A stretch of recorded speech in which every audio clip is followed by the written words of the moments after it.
While Stargate Command acted as a buffer to enemy forces that might use the Stargate, Earth's lack of defense from space was keenly demonstrated when the goa'uld System Lord Apophis arrived in orbit with 2 Hurtak motherships. These proved invulnerable to even Naquadah-enhanced nuclear weapons due to their shields, but were destroyed from the inside by SG-1, who also managed to recover a pair of death gliders. 2 years later, the United States Air Force had amalgamated these damaged death gliders into a single craft alongside a number of human-built technologies. This new vehicle was designated the X-301 Interceptor, and its external appearance remained very similar to that of its progenitors. The main draw for using the salvaged death gliders was the propulsion system, a poorly understood mechanism that cancelled out the craft's inertia and rendered the crew immune to G-forces from acceleration. As the original staff cannons the gliders were equipped with could not provide adequate firepower against Hurtaks, the X-301 replaced them with air-to-air missiles. These were modified AIM-120As, with Naquadah-enhanced warheads that significantly increased their destructive potential. These missiles were also equipped with frequency modulation technology, which allowed them to bypass goa'uld shields. While the 301's initial flights went well, its first weapons test encountered an unexpected issue when the flight crew of Colonel Jack O'Neill and Teal'c lost control of the craft. As it headed up into deep space, a pre-recorded message from Apophis played, revealing the existence of a trap built into all of his death gliders.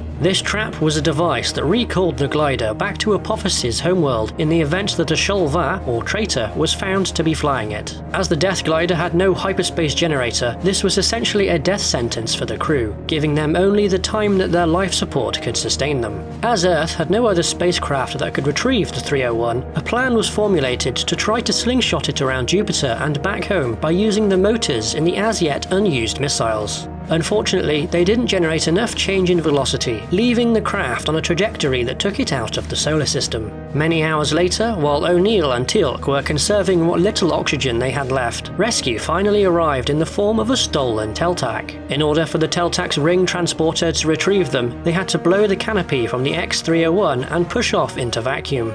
With no other salvaged death gliders to use, and the possibility of more traps placed within them, the Air Force shifted towards development and production of a series of entirely new craft. The first of these was the X-302, the precursor test craft to the F-302. While much of the technology it used was reverse engineered from goa'uld technology, it was human designed and built on Earth. The aircraft retained the crew layout of the 301, with a pilot in the front seat and an optional co-pilot behind them who dealt with communications, data uplinks, long-range radar and systems monitoring. If required, the pilot could pass control of the aircraft to the second seat. While the crew layout and general appearance somewhat resembled that of the Death Glider, the 302 was a very different craft in how it operated, thanks to its propulsion systems and weaponry. Mounted in the 2 outboard nacelles were the main engines, used both in atmosphere and in vacuum. These consisted of a pair of jet engines and a pair of modified aerospikes, capable of easily reaching Mach 6 at 30 km altitude, as well as retrograde thrusters for sudden reverse thrust. Along the centerline of the craft was a rocket booster, used to push the 302 all the way through to space, making it a single-stage-to-orbit capable vehicle. This engine could also be used to provide extra thrust during normal spaceflight or combat. An inertial dampening system was also installed, which effectively reduced the aircraft's overall mass and almost completely cancelled out G-forces felt by the crew. This gave the 302 extreme maneuverability, allowed it to perform very short takeoffs, and made it faster and more agile than a death glider. The artificial gravity field that the inertial dampener created was sensitive to concussive forces, meaning that whenever an F-302 was destroyed, an electromagnetic pulse was created.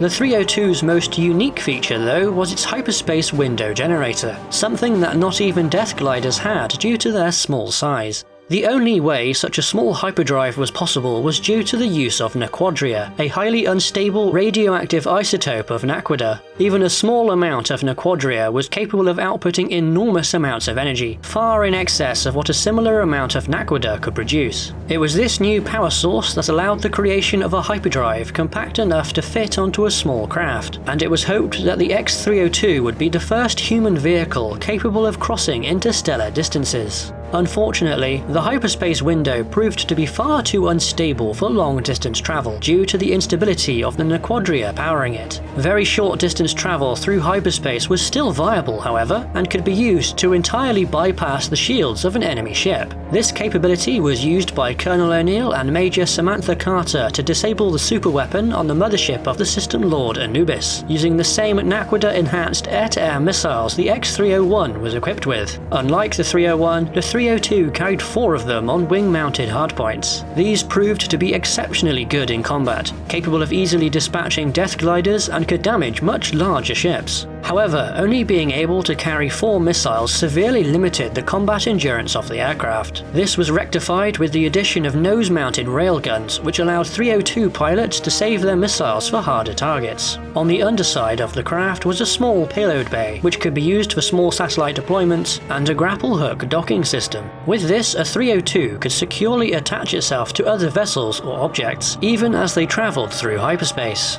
After its introduction, the F-302 became a key part of Earth's space defense doctrine. They were carried by both the BC-303 and BC-304s, as well as being placed on off-world bases such as the heavily built-up Alpha and Gamma sites. Earth itself also maintained a squadron for homeworld defense. The very first example of the aircraft, the X-302, demonstrated the potential of the design when Anubis attempted to use an ancient device to detonate Earth's Stargate. At first, the craft was to be used to travel to Abydos, the nearest planet with a Stargate, to try to contact the Asgard for assistance. However, the instability of the hyperspace window caused the 302's autopilot to veer off course. As a last resort, the X-302 was then used to carry the Stargate into space, but the engines on the stripped-down aircraft failed before it reached the required altitude and velocity. Instead, the hyperdrive was used to send the 302 and the gate attached to it through hyperspace for only a second. The pilot, Colonel O'Neill, managed to safely eject just before the aircraft entered the hyperspace window. 2 years later, Anubis once again attempted to attack Earth, this time with a mothership and a fleet of considerable size. However, he was wary that there was a potential ancient weapon defending the planet, so held his forces in reserve until SG-1 arrived in a Teltac and headed to Antarctica to begin boring through the ice. Anubis dispatched his death gliders and Al-Kesh to destroy them, but Major General George Hammond arrived aboard the USAF Prometheus at the head of a full flight of F-302s led by Lieutenant Colonel Cameron Mitchell. Prometheus and the 302s were able to occupy the enemy long enough for SG-1 to enter the ancient outpost beneath the ice and fire the hidden weapon, destroying Anubis's entire fleet.